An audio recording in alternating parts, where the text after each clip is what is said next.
If $1 billion were on the line for you to double or even triple your pull-ups in just 30 days, how would you approach it? After scouring the whole internet for pull-up tricks to maximize my pull-up reps, most were garbage, but this method in particular worked like magic. Not to mention, this method is used by world record holders to accomplish their amazing feats. In this video, I'm going to show you exactly what this method is, how are you supposed to implement it into your training routine, as well as the mistakes that you're making that's hindering your pull-up progress. And the best part about it is that this program can be used by beginner to advanced athletes. So, how can doubling your pull-ups be so easy? The biggest mistake in doing more pull-ups isn't your lack of strength, but bad programming. In 2007, there was a scrawny Japanese Coast Guard diver that was nervously preparing for his fitness test. However, in order to pass this test, he has to do 21 pull-ups. As he clenches his fist and approaches the bar, he squeezed every ounce of strength that he has in him and gave every single rep his all. However, by the end of the test, he only managed to do 12 pull-ups. Halfway to 21 pull-ups, but nowhere near it. Admitting defeat, he felt very frustrated and made a vow to himself that he will be a master at pull-ups. And he did become a master of pull-ups because 17 years later, in 2024, he literally multiplied his pull-up reps by 100 times. This scrawny Japanese Coast Guard diver is Kenta Adachi, and he managed to do 1,224 pull-ups in one go without taking any rest, without breaking form, all of it in just one set. And he did it while outdoing himself in 2022, where he broke the world record with 651 pull-ups. So that begs the question, how did Kenta pull this off? No pun intended. Is it because he had special genetics, or is it because he followed a regimen that helped him reach his goals? Which is definitely going to be the latter, which I'm going to talk about in this video. The same method that was used by a world record holder to achieve this amazing feat is a high volume session with many sets. Kenta did this by implementing a high volume program where he often did 5,000 pull-ups in a day. And as you can already imagine, you need a lot of sets in order to reach this point. And how are you supposed to implement this program? And what is this program anyway? Before diving deeper into how the program looks like, why is it so important to implement a high volume program which requires you to do a lot of sets? Isn't there a better way to increase your maximum pull-up reps? Or is this just a marketing gimmick that I made up by myself so that you can continue watching this video? Well, it's not that complicated. Just think about it this way. If you're trying to get over a wall that's taller than you, how would you approach it?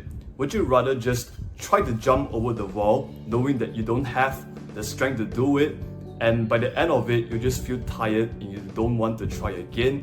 Or if you're a smart person, you'll take a ladder, place it against the wall, and start climbing over it, and eventually you'll reach the other side. Obviously, you will be the person that takes the ladder, which is exactly the same with a high volume program where you spread the exercise throughout many sets, because the more sets that you spread it out throughout the exercise, you will start doing more reps of it, and more reps means you get to practice your pull-ups, and eventually you'll double your pull-ups because of that. The next reason why you should be implementing a high volume program is that it forces you to focus on your technique. Even famous calisthenics athletes like Dominic Sky does this for training his handstand push-up. He often involves a variety of different types of handstands into his training routine, but he spreads it out throughout 10 sets. As you can see, he did 1 to 3 reps per set. The next reason why you should be implementing a high volume program is because it forces you to focus on your technique. One day as I was scrolling through my Instagram feed, I saw Dominic Sky training handstand push-ups. But what I noticed is that he was doing very little reps in each set. But what I noticed also is that he spread out the reps throughout many sets. He did a total of 10 sets of handstand push-ups. And if a famous world calisthenics athlete like Dominic Sky does a high volume program with many sets, it speaks volume to the importance of it. And he probably did this because he wanted to focus on his technique. Good technique means you will eliminate bad habits during pull-ups, such as kipping, not getting your chin over the bar, and also flaring your arms. Let me ask you this question. Have you ever played with water balloons? You will notice that as you put more water inside the water balloon, the more stretchable it becomes. And this is exactly the same as our muscle. The more reps that we do means that the more water that we're putting inside the water balloon. And as we put more water into it, the more it adapts. And that's how we train our muscles to endure long sessions where we can do more pull-ups. Now that you know the importance of a high volume program, how are you supposed to implement it? Before that though, you have to assess your pull-up strength. For example, if you can only do 5 pull-ups, which is your maximum, try to aim to do 40% of your max in each set. For example, in this case, I will only do 2 reps per set. If you're starting out with this program, I would recommend just starting off with 5 sets. Yes, 5 sets. Because as I mentioned just now, the more sets that you do throughout the exercise, eventually the more reps you will be doing. In order to progressively overload with this program, you can either increase the amount of reps that you do in each set, or what I would recommend is to just do more sets. Progressively overload until you do 10 sets of pull-ups. Whenever you feel like it, you can test your maximum pull-ups in one of the weeks that you feel like doing it. And whenever you feel like testing your maximum pull-up reps, you can try and do it in the days where you're not training. If you notice that your pull-up reps did increase, you can adjust a little bit and see how many reps you want to do per set. Now you might be asking, wow, if I'm going to do 10 sets of pull-ups, that's going to consume a lot of time.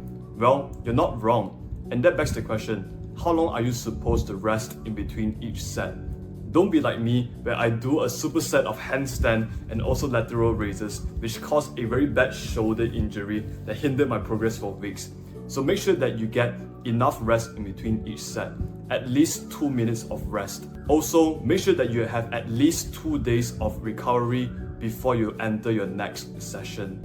As for the frequency of this program, if you're a beginner, I would recommend that you do this once per week, but if you're a intermediate to advanced lifter, and you know your meal timing, your timing of your exercises and your recovery, you can try and do this 2 times a week. And if you want to do this 3 times a week, I would not recommend it unless if you're an advanced lifter that clearly knows what he's doing. But for the general consensus, you can either do once per week or 2 times per week. Whatever I said just now is a waste of time, and this video is utterly useless because, let's be honest right here, increasing the number of pull-ups that you can do is a vanity metric, because without doing this one thing, you'll miss out on a lot of back gains. This video that will pop up here in just a few seconds will show you exactly what you should do to gain muscle with calisthenics with a proven system. Go check it out.